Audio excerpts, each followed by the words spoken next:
turnovers were bad, so a bunch of the critical things we talk about we didn't make, but kids found a way to win, which is the most important thing. What are some of the issues that you have been able to catch from tape in red zone? I mean, I don't know. I mean, don't turn the ball over. You know, I mean, we got to. And one of them, how many were we? 4? 2 of 4? Is that what it was? 2 of 5.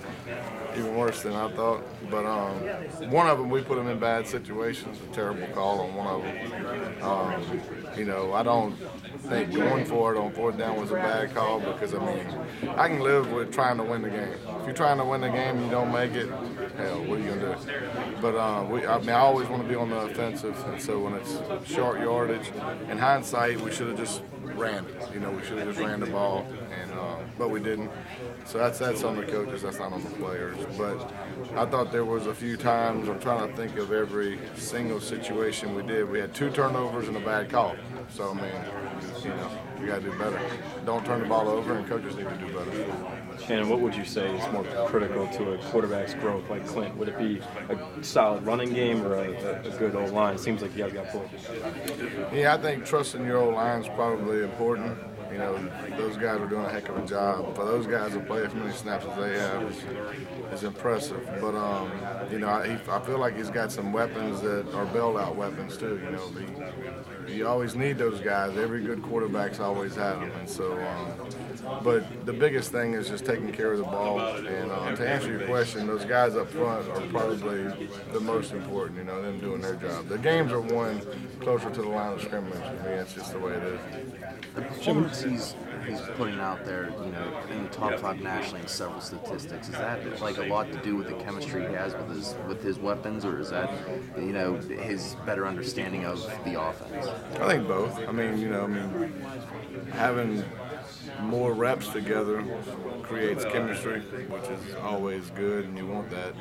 But I do think his comfort level with the offense, his confidence with the staff and with the players, and just comfort level being here is obviously better, and so that probably has a factor to do with it too. I mean, there's probably more factors than that. You know, I mean, I don't know if you can pinpoint one. I think it's just right now he's playing well, and so the biggest key is to keep pressing forward, focus on details that he can do better and that I can do better and we can do better as a coaching staff.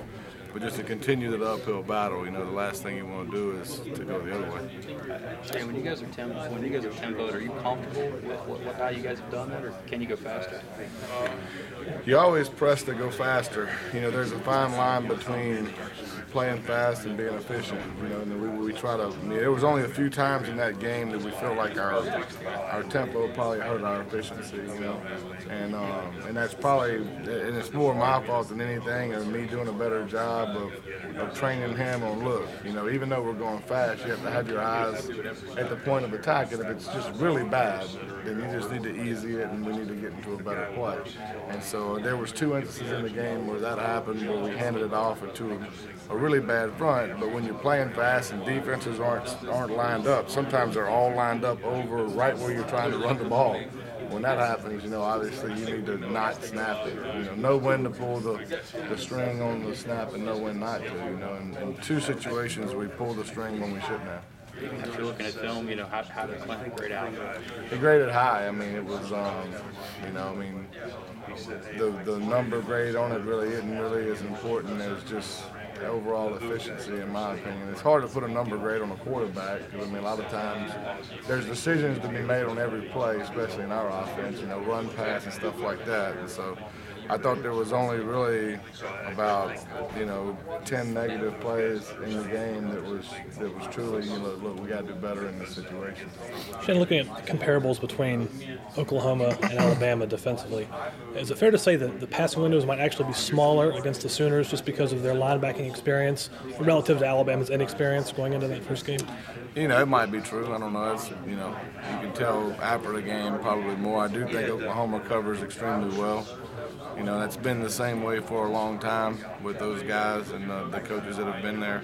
And so, you know, you got to, and I said the same thing the last 2 years when we played them. Same thing when we played, you know, really no difference between the first game is you're going to have to make plays when people are on you because they're going to be close, if not right on you. So you got to make plays when people are on you. Coach, that 3rd and 8.